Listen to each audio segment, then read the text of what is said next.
I mean, you have to appreciate a golf game that tries to take itself seriously, but then lets you make your golfer look like they just had a Mythbusters mishap involving a stick of dynamite and 500 gallons of paint.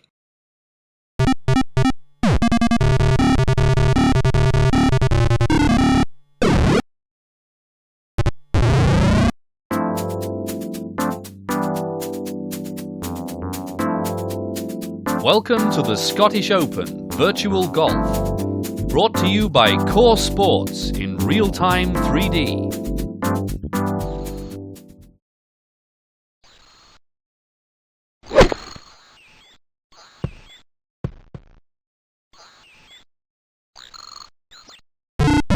So we got a bit of an odd title for today's ancient DOS game, known primarily as the Scottish Open, with the subtitle of Virtual Golf. As indeed, this is a golfing sim based off of the real-life Scottish Open Golfing Championship held at various courses around Scotland since 1972. Although it technically goes even further back than that if you want to count a couple outlier tournaments held in the mid-30s. Regardless, there's a staggeringly large number of strange things about today's title, which is the main reason why I wanted to take a look at it, since on its surface, it just seems like yet another digitized golf game. But beneath the surface is a golfing sim like no other.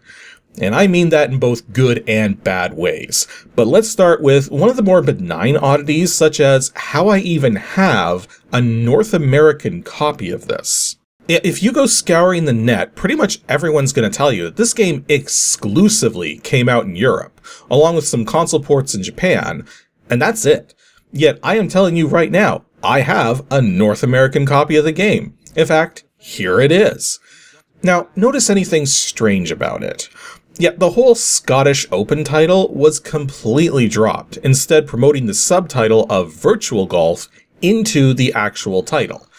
To say Virtual Golf is a generic title would be a massive understatement, so it's no wonder the internet has collectively forgotten this release exists. Well, you can blame Front Street Publishing for that one, as they were the publisher for the North American release. Ironically themselves being owned by US Gold, which was a British software publisher, so the whole thing's just a mess, really.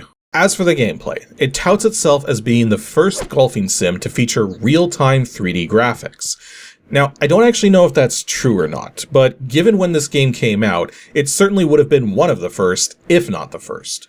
Now that said, in order to achieve this feat, there's definitely some downgrades to the graphical fidelity compared to the other golf sims this one would have been competing against.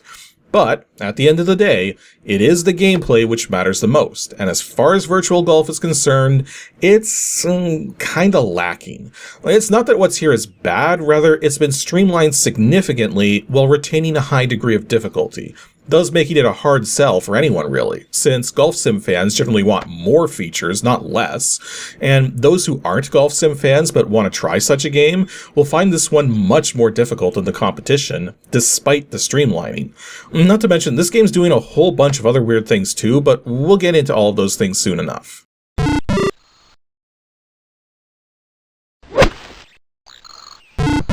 The Scottish Open Virtual Golf was originally developed and published by Core Design in 1995.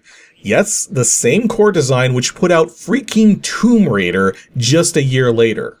Though to be fair, I don't believe anyone working on this game worked on Tomb Raider and vice versa. In fact, a very small number of people did any work on this game, making me wonder how exactly it got greenlit to be made in the first place, almost as though it was like a side project someone at Core Design was passionate about, or something like that.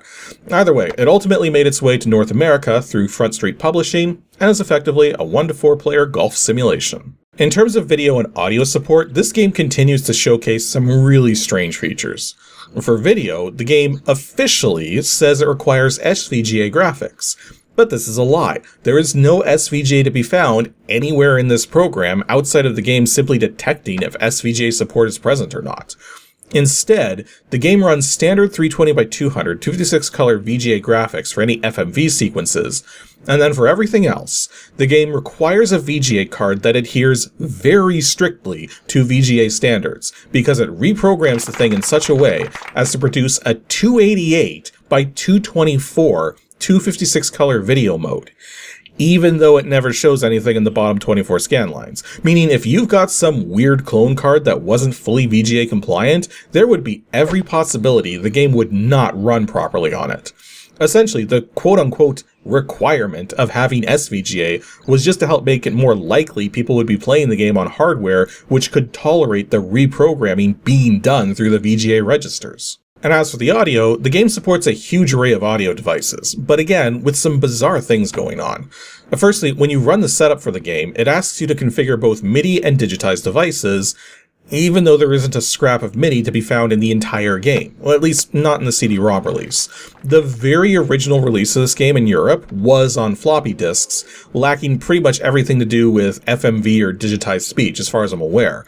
So that release of the game may have had MIDI music in places, but it was rapidly overshadowed by its CD-ROM release. In terms of the digitized side of things, there's hardly any digitized sound effects, and no sound mixing to speak of, as the only sound effects are things like birds chirping, hitting the ball falling into the cup or some sand or a water hazard, etc.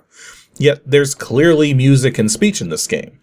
Well, all of that is coming from CD audio tracks, as there's 9 CD audio tracks on the disc, 2 of which are music, one for the intro FMV, the other for the main menu, and then the remaining 7 tracks all contain the dialogue you hear in the game, split out in such a way that the drive could just play one track on repeat and sync to specific time codes, and then jack the volume up to play those portions of dialogue when appropriate during gameplay to help avoid seek times. This isn't an unheard of tactic. We last saw this done in Jones in the Fast Lane. But it's a very wasteful use of CD space given just how compressed you can make dialogue without sacrificing its overall quality. But then that would have meant having to put proper sound mixing into the game, so what we have here, despite being wasteful, was absolutely faster to produce. As for this game's current release state, it's still commercial, and if you want a copy, well, good luck finding the original European releases of the Scottish Open, because in all my searching, I only found one such copy for sale. The rest of the copies I found were of the North American Virtual Golf release, and those were extremely common, despite being a bit tricky to look up since it was constantly getting confused in the results with Golf for the Virtual Boy, which came out the same year. Now, thankfully, when you do find copies, they are incredibly cheap, with loose discs being just $1 or $2, complete jewel case releases being more like $5 to $7, and what few boxed copies exist, even when sealed, only go for about $10 to $12. There's that little interest and demand for this thing, despite its origins. Also, one last thing I want to point out before we move on, which I find kind of hilarious. My copy of the game here is a jewel case release, no box, and comes with both a manual and a registration card. Well, the location of the manual is obvious, but there's no registration card in the manual, but I assure you this came with one. So where do you think it is? Yeah, they seriously printed the registration card directly onto the reverse side of the reverse side insert for the jewel case. Like, whose bright idea was that? Not to mention, this registration card seems to be for a company called Slash, which is a part of GT Interactive, and is the only mention of that company anywhere in this thing. So, just another thing adding to all the confusion here. When you first boot the game, you get an FMV sequence, immediately followed by this main menu showing you the various gameplay modes on offer. Practice, Scottish Open itself, Tournament, Skins Challenge, Derby Scramble, and Shootout. You also have selections for loading a saved game, looking at the quote high scores table, which simply shows the lowest score achieved for each of the 4 courses in the game, an options screen, and a surprisingly sparse credits screen, which only lists 3 people. Which may seem like hardly any for a game of this vintage, but when you consider that the manual only lists 11, 4 of whom were QA staff, this was definitely not a big production, and goes to explain a lot of the awkwardness that we're about to get into. Also, with the options screen, most of the options are pretty basic, but important nonetheless, as you can turn the sound effects on and off, the speech on and off, the pre-hole introductory flybys on and off, and whether to allow or disallow mulligans, and keeping in mind that if you do enable them, you're only allowed 3 per round. But then finally, the 3 last options here are really curious: flip maps, wind, and height. Now, flip maps actually mirrors the horizontal axis of entire holes, even going so far as to flipping the mini-maps without flipping any of the text on said mini-maps. A wind lets you select between the normal force of wind and a much stronger force of wind, while the last option, height, has two settings, normal and silly. Because what this does is multiply the vertical depth of all of the hills on every course, which sometimes doesn't look too out of the ordinary, but sometimes results in some rather ridiculous results, which can be incredibly difficult to play through since the ball is affected by these depth changes. Anyways, back to the game selections. Practice mode simply lets you pick a course to play the front 9, back 9, or full 18 holes, tracking nothing but the local scores of whoever's playing, and does not allow for the CPU players further down the player list to be selected. Tournament mode is the main meat of the game, whereby you select a course and play 4 full 18-hole rounds on it. The Scottish Open itself is the same as the tournament mode, except always takes place at Carnoustie, the venue for the Scottish Open, back in 1995 when this game was made. Though in reality, it only stayed there for 2 years. Skins Challenge places various amounts of money on each hole in a round, referred to as the skin, with the goal being to win more money than your opponents, whereby any holes not conclusively decided by score carry their skin over to the next hole played until someone wins it. Derby Challenge is specifically a 2v2 mode, where both players in a team drive the ball, and whoever's ball on the team is closest to the hole is the ball that will be used for that team for the remainder of the hole, with the players on that team taking turns hitting the ball. And Shootout is a 4-player mode where 3 holes are chosen at random from a course, and at the end of each hole, whoever has the highest score is eliminated, or in the event of a tie for highest score, each tied player takes a single drive on the same hole to see who can get the closest to the pin, and the furthest player is eliminated. The game also features 4 different courses which can be played. The Bowery, a South England course established in 1866, a course at Kilmarnie in the west of Ireland established in 1927, a course known as Penperrow in North Cornwall near the southwestern tip of England established in the 1930s, and finally Carnoustie, a Scottish township where golf had been played since the 1500s, but where a proper 18-hole course hadn't really come to fruition until 1867. Now, something I need to really stress before I continue is that I spent several hours trying to research these courses, the places they were established, the people who established them, given the history provided in-game and in the manual, and for a game that calls itself the Scottish Open, to feature only a single course in Scotland is kind of bad enough already, but it's made worse by the fact that, as far as I can tell, the other 3 courses, their history, their people, none of it ever existed. In fact, it's even worse than that, because it seems as though the names used here are plays on the names of real locations. For instance, the quote, Kilmarnie course in Ireland is likely a play on the name Killarney, which is a real place in Ireland. And yes, they have golf courses, but none of them match the criteria set here in this game. And same goes for Penperrow, which is likely a play on the name Polperrow, or possibly even Perranporth, both of which are real places in the southwest of England, and again, I can find no evidence for a real-world analog to the course presented here in this game. The worst offender, though, is likely the Bowery, because not only can I not link it to any real place in the area it's supposed to be in, but the game makes reference to it being originally established by someone known as Arthur Pegg, the chairman of a Shire's golf course committee, with the course itself being laid out by one Ernest Randall, and none of those names refer to people or things which ever existed.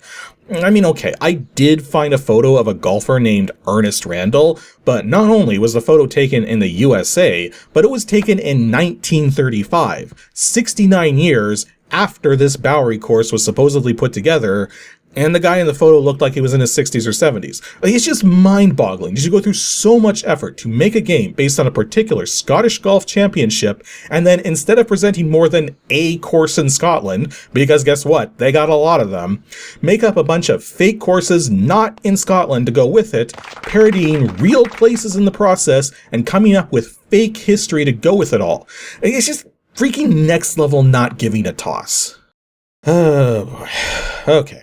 So, we've now established pretty thoroughly, that this game is tone deaf. And it doesn't stop with the history, because now we get to talk about the actual gameplay. Now, before you start playing this game at all, you have to create a golfer for yourself. Now, you can change various colors used for the golfer through a range of several palette choices, and can also configure their skill set related to their driving, chipping, and putting, which balance out at 5 points each, but can only be adjusted to specific numerical combinations. Now, for instance, you can have one stat be 8, another 5, and another 2, but you're not allowed to have an 8, 6, and 1, or an 8, 4, and 3. Regardless, these numbers simply affect how much slicing or hooking you get when you don't hit the accuracy of a shot bang on, with the drive number affecting any full power shots with woods and irons, and the chip number affecting lesser power shots with the irons, or all shots with wedges. You're also able to set up your club selections, with the 1 through 5 woods available, the 1 through 9 irons available, and the pitching wedge and sand wedge available, with the putter always equipped in your bag no matter what. But then, you might go to start the game and all of a sudden it says, must choose a professional. Now, in most golf games, you choose your tees yourself, whether you'll take pro tees or amateur tees or what have you. But not here. In this game, the Bowery and Kilmarnie only have amateur tees, while Pampero and the only real course, Carnoustie, only have professional tees. And to actually gain access to professional tees, you need to first successfully complete full tournaments on the Bowery and Kilmarnie without going over par. Yes, seriously, to unlock literally half of the game, you have to play the first half near flawlessly. And since every tournament consists of a total of 4 rounds, that's 8 rounds of golf, 144 holes, only on 2 courses. You need to play at or under par the whole way through, just to be allowed to play the other 2 courses at all. One of which is the freaking namesake of the game. I mean, sure, locking off content was a common thing in mid-90s 3D games, but when I mentioned this game was doing this over on social media, one of the responses I got was that this kind of content gating should be freaking illegal. Anyways, once you finally choose an appropriate course, which you're allowed to play, you will actually begin playing it. And the first point of confusion will be, how do you do anything? Well, guess what single key on the keyboard is the help key? No, seriously, pause the video and write in the comments section which key you think is the help key, and then see if you got it right, because I will be very surprised if anyone gets this on their first try. Okay, so did you place your guess? First, let's get all the obvious choices out of the way.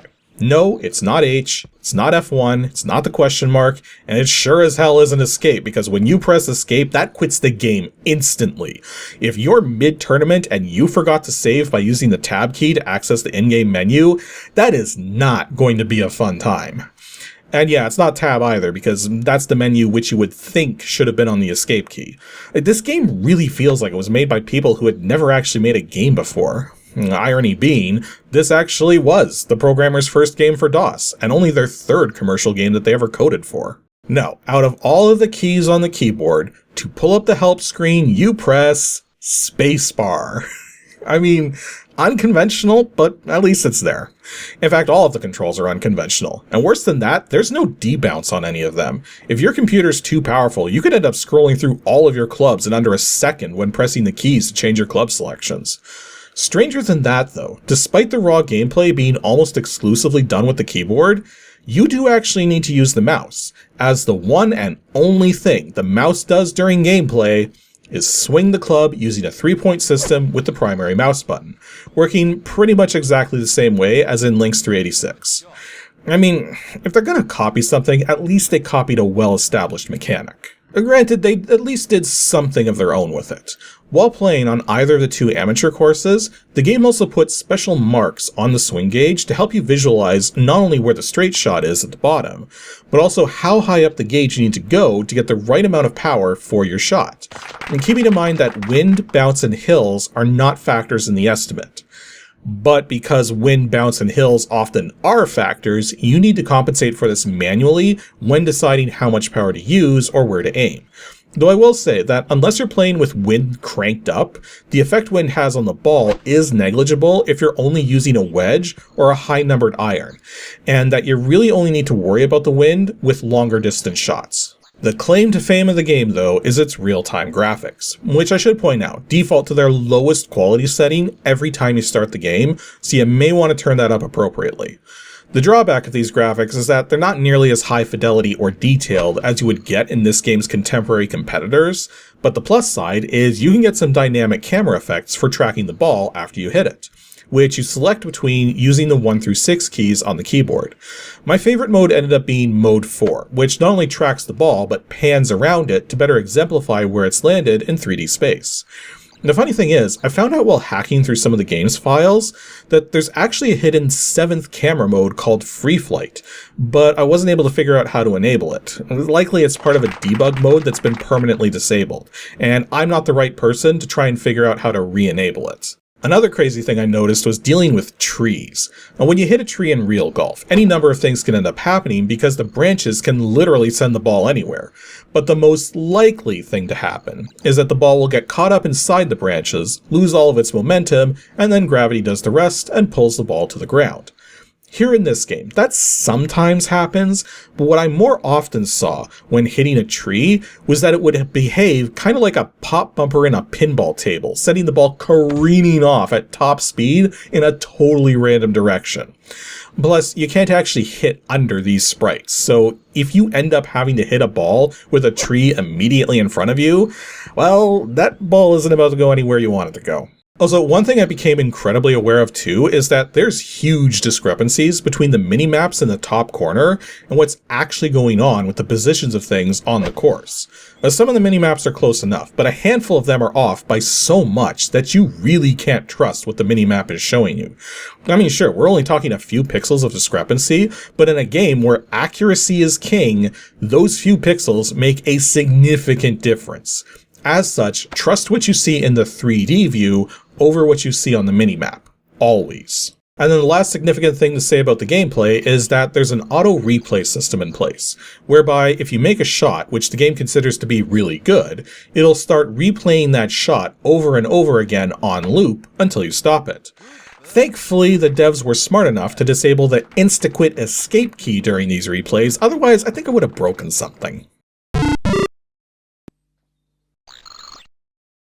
Overall, the Scottish Open Virtual Golf is a very average golf simulation experience, which has little to do with Scotland, little to do with any real golf history, seemingly inventing 3/4 of it, with half of its content locked away unless and until you fully master the first half of the game through many hours of play, and graphics which only compete with contemporary golf sims by being able to show everything in real-time 3D, and is otherwise more akin to the graphics you would see in a late 80s golf game, not a mid-90s golf game.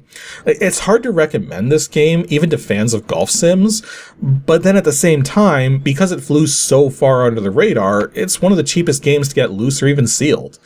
So to that end, I'd say if you like golf sims and find a dirt cheap copy, then sure, pick it up, because there's certainly worse golf games out there. But there's not really anything here worth pining over.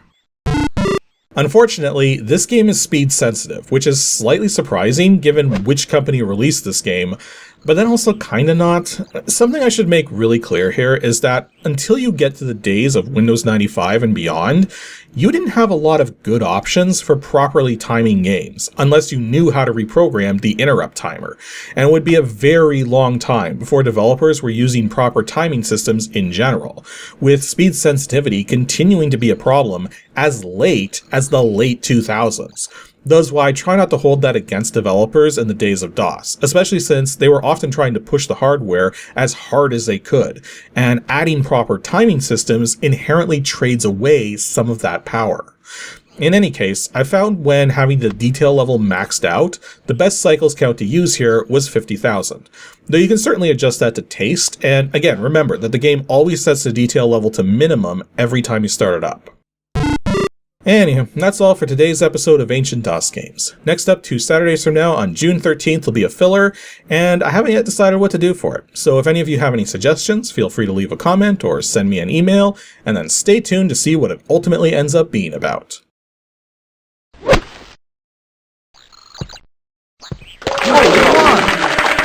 Replay. Thanks for watching, and extra special thanks to every one of my supporters over on Patreon. Whether it's $1 or $10, every little bit helps, so please consider joining the ensemble over at patreon.com/KASICK.